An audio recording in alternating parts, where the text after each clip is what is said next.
Shrimad home remedies में आपका स्वागत है।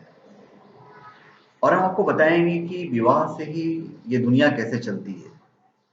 आपसी तालमेल, सामंजस्य बहुत जरूरी है इस दुनिया को चलाने के लिए, और दुनिया को चलाने के लिए विवाह बहुत जरूरी है। सृष्टि के विकास की पूरी प्रक्रिया विवाह पर आधारित है। हालांकि यह कहना 100% सच नहीं है, क्योंकि सृष्टि का विकास जब शुरू हुआ तो विवाह की कोई अवधारणा थी ही नहीं। वर्तमान में यदि सृष्टि के विकास का आधार विवाह को माना जाता है तो सिर्फ मनुष्य के परिप्रेक्ष्य में। साथ ही यह भी सच है कि यदि मनुष्य न हो तो पूरी सृष्टि अर्थहीन है। इसलिए कहा जा सकता है कि सृष्टि का विकास का आधार विवाह है। भारतीय संस्कृति के अनुसार देखिए, हम जितनी वीडियो बनाते हैं हम अपने भारतीय संस्कृति को लेकर चल रहे हैं। तो भारतीय संस्कृति के अनुसार जन्म लेते ही मनुष्य पर कुछ ऋण बढ़ जाते हैं, जिसमें से एक है पितृ ऋण। पितृ ऋण क्या होता है?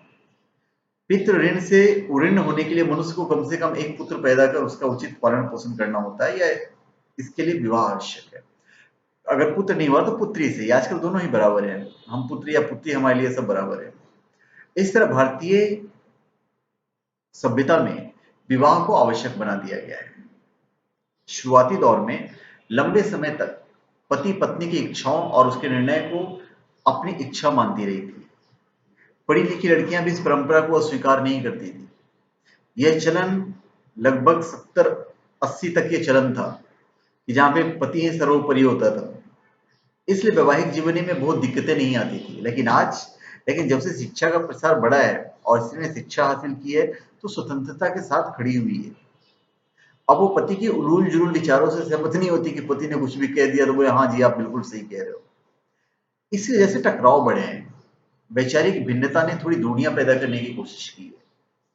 कई मामलों में बात इतनी बड़ी है कि बात अदालत तक पहुंच गई, तलाक तक पहुंच गई। आज हमारे यहाँ प्रेम भी होता है तो उसे विवाह में परिवर्तित कर दिया जाता है। विवाह के कुछ समय बाद ही पति पत्नी का एक दूसरे के प्रति आकर्षण खत्म होने लगता है। उनकी दृष्टि पुरानी हो चुकी होती है, इसलिए उन्हें सब कुछ पुराना और व्यर्थ दिख पड़ता है। इसमें वैचारिक भिन्नता और जहर घोल देती है। एक दूसरे की भावनाओं का सम्मान न करने की प्रवृत्ति इसमें सहयोग करती है, और वैवाहिक जीवन दूषित होने लगता है और धीरे धीरे अलग होने की नौबत आ जाती है। अब जब लड़कियां आत्मनिर्भर हो रही है तो विवाह के मामले में भले ही माता पिता निर्णय ले रहे हों, लेकिन अंतिम फैसला जो होता है लड़की लड़कियों का ही होता है। इसलिए जो विवाह 25 वर्ष की अवस्था तक हो जाते हैं वो आगे चलकर उनमें थोड़ी दिक्कतें ज्यादा आई हैं आज के दौर में, क्योंकि यह उम्र जीवन के संबंध में बहुत परिपक्व नहीं मानी जाती। आंकड़ों पर दृष्टि लाएंगे तो भारत में 50% तलाक के मामले 25 तथा इससे कम हुई शादी जो होते हैं उसमें होती है। इससे ज्यादा की उम्र खासतौर से 30 वर्ष के बाद से इस तरह की दिक्कतें बहुत कम आई हैं। इसका मूल कारण शायद यह रहा है कि दोनों ही परिपक्व हो चुके होते हैं, जीवन को समझ चुके होते हैं और जीवन का कोई भी निर्णय मिल बैठ कर लेते हैं। हालांकि 30 के बाद गर्भाधारण करने की क्षमता में कुछ कमी आ जाती है। इस उम्र में बांझपन की आशंका 15 से 32% बढ़ जाता है, ये आंकड़े कहते हैं। लेकिन समाज में देखा जाता है कि सामान्यतः 35 से 40 की उम्र में महिलाएं मां बनती है। विचारधारा वाला जीवन साथी चुना जा सकता है इस उम्र में। 25 वर्ष की पूर्व में कुछ चूक हो सकती है, क्योंकि इस उम्र में भावनाएं बहुत सघन होती हैं और बुद्धि अपरिपक्व। इसलिए निर्णय बुद्धि नहीं भावनाओं के आधार पर हो जाता है, और भावनाएं उम्र के साथ बदलती रहती है। इसलिए आगे चलकर परेशानी खड़ी हो जाती है, दोनों के बीच में दुराव शुरू होता है और मामला कोर्ट की दहलीज तक पहुंच जाता है। विवाह किसी भी उम्र में हुआ हो, उम्र के साथ समझदारी भी बढ़ेगी। जरूरी है कि प्रेम पूर्ण ढंग से और तार्किक आधार पर सहमति या असहमति के बीच जीवन की गाड़ी चलाई जाए।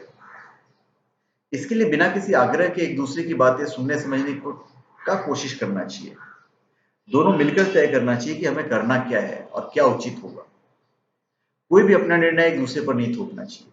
इससे वैवाहिक जीवन में कोई अड़चन नहीं आएगी और एक दूसरे की भावनाओं का सम्मान भी होता रहेगा। या यूं कहें कि भावनाएं न स्त्री की होगी न पुरुष की होगी, बल्कि सम्मिलित भावनाएं होंगी। उसमें दोनों शामिल होंगे और जीवन की गाड़ी थोड़ी बहुत नोक झोंक के साथ चलती रहेगी। अगर नोक झोंक नहीं हुआ तो फिर वैवाहिक जीवन ही व्यर्थ हो जाता है, क्योंकि यही नोक झोंक प्यार का आधार होता है। उलाहना देना, रूठना, मनाना, ये प्रेम का अंग है।